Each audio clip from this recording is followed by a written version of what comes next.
Greetings viewers, I am Eric the Car Guy, but I'm also known as ETCG1 when I post videos to this channel, just to confuse you. But here on ETCG1 I start things off with, hey, if it's your birthday, happy birthday. Please enjoy this digital cake. FYI, I don't do this on Eric the Car Guy, I just fix stuff. We talk about stuff here on ETCG1, and today's topic is about the electrification of the vehicle fleet. Now, recently I posted a video, Is Diesel Dead? And we sort of got into the discussion about the internal combustion engine and electric things taking over. And this all stemmed from an article that I read about a diesel engine manufacturing plant in France, I believe it's Tremery, France, that is switching over from producing diesel engines to electric motors. So they're phasing out diesel engines and they're just going to be producing electric motors going forward.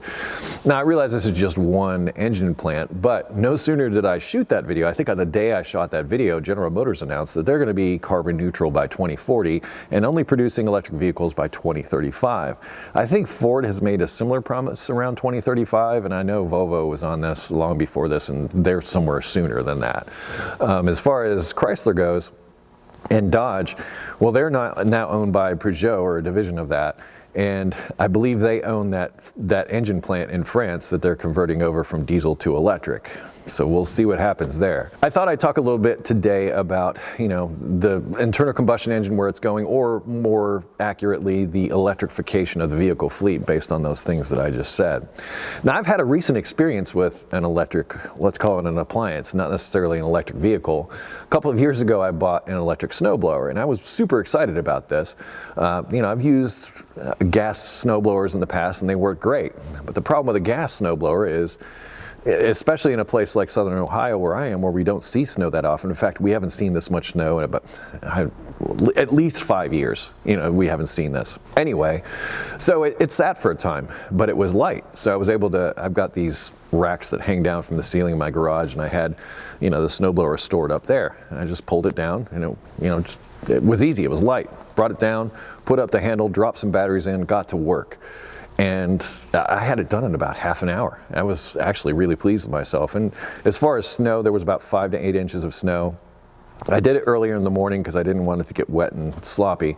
So it wasn't really heavy snow, although when I got to the end of the driveway, where there was a bunch of slush, it was able to throw that slush just like any gas blower.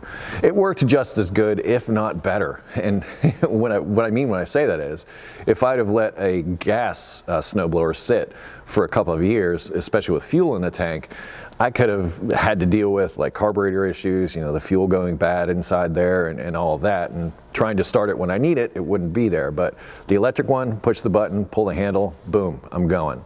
So I started to get cocky. Well, I decided to see how far I could take it. So I just, once again, really light. I picked up the snowblower, put it in the back of the Element, drove to the shop here, and I was clearing out the concrete pad out in front of the shop with it. And I got about halfway through and it stopped. So that was it, no more. The batteries had gone dead. I was like, oh man. So it's not like, if it was gas powered, I could just pour more fuel in it and away I go. But I couldn't do that. I would have had to wait for the batteries to charge up. So I got out the shovel and shoveled the rest of it. It's not like I couldn't have used the exercise.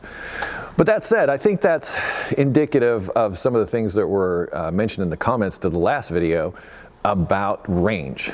And it's my understanding that most electric vehicles that are out now are somewhere between the 250 and 300 mile range. And that's something a lot of you have brought up. You need more than that, and constantly having to charge up your vehicle, ugh. Not to mention the electric grid. If we've learned anything from what's happened in Texas recently, it's February 2021, their electric grid has gone down because of severe weather. There's certainly issues with the infrastructure of our electrical grid right now that are going to be called into question if we start electrifying the vehicle fleet and everybody starts charging their cars at home or at charging stations or what have you. We need to be able to meet that demand. Right now, if everybody turns their air conditioning on a hot day, well, there's the possibility that we get brownouts and that kind of thing. So we really need to focus on our electrical infrastructure in order to really make something like this happen, I think. So all of this is an effort to try to deal with air pollution. So I just decided to look up what the largest polluters were as far as air pollution. And what I found is they state vehicles. Also, they state like power plants, coal burning power plants. That's something else that I brought up in the other. If you're burning coal to make that electricity, despite whatever infrastructure you have, but if you're burning coal, you're really not doing much to help the air pollution because you're making more of it because you're burning coal. So different ways of producing that power should be considered if coal burning is what's happening where you are. But then I just decided to dig a little further, and I was like, biggest sources of pollution that are out there. And number one that I came up with, a quick Google search here, is lead acid battery recycling. Second is industrial mining and ore processing. And I brought this up in the previous video as well. I mean, if we're digging lithium and nickel and all this stuff out of the ground, strip mining, all that, is that any better than air pollution? Are we creating a whole different type of pollution and environmental issue that way? Robbing Peter to pay Paul is kind of what I was getting at. So industrial mining and ore processing is number 2 on the pollution list. Lead smelting is below that. Tannery operations. Artisanal small-scale gold mining is apparently also quite dirty. Industrial municipal dumpstries, so I think landfills is what that falls under. Industrial estates, whatever that is, and chemical manufacturing. Now, a lot of those things are used in making batteries for things like electric vehicles. So here we are trying to deal with an air pollution problem, possibly creating another problem in the process. That's my biggest concern with all of this.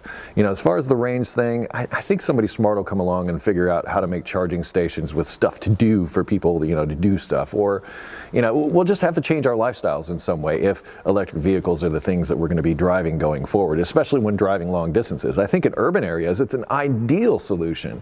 In fact, urban areas seems to be where a lot of this is targeted. In fact, London has some pretty strict emission laws where, driving in and out of London, there's taxes that you have to pay, things like that. To the last video, somebody from Italy, I believe, commented that they don't even allow diesel-powered vehicles within the city limits in certain places. So there's certainly a move, and a lot of it seems to be happening in Europe for this change. But I just find it interesting that, here we are trying to deal with an air pollution problem, and we're potentially creating other problems. We didn't even talk about recycling. And let's talk about batteries for a minute. Recently, I also read an article about trailer fires. And what I'm speaking about there specifically are those trailers that you tow your race car to the racetrack with, and then to the next racetrack or whatever. It's like a mobile garage. Well, there's been a few fires in those recently. In fact, Reaper from Street Outlaws recently lost 2 of his cars.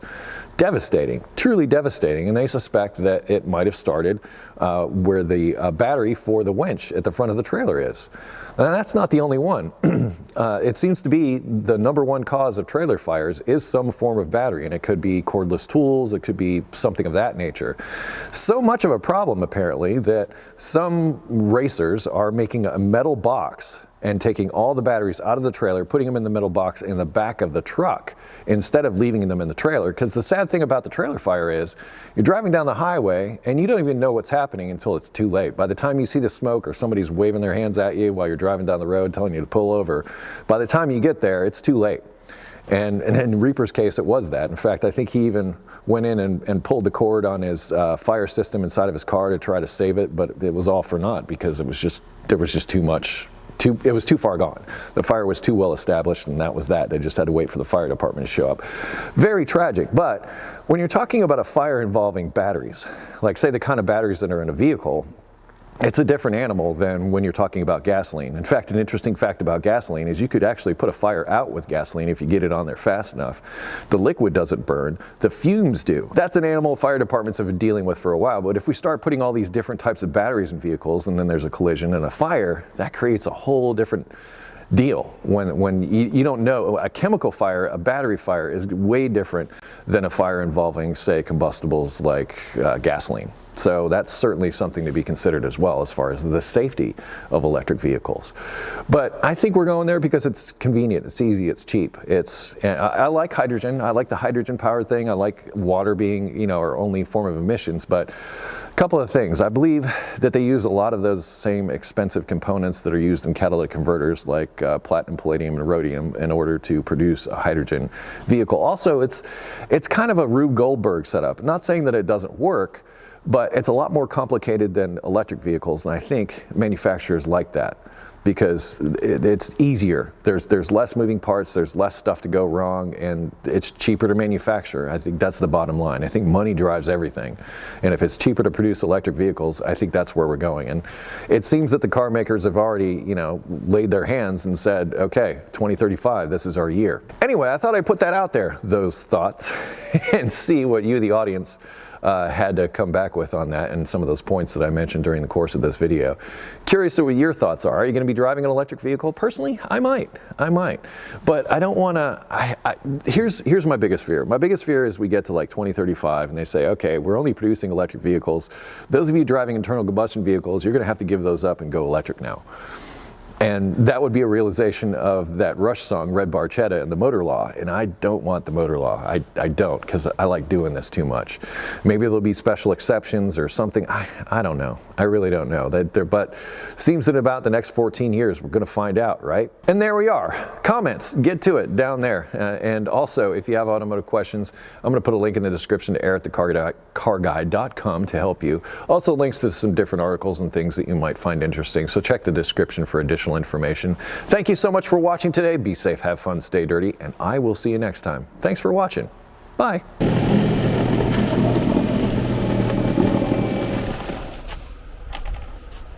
Wah, wah.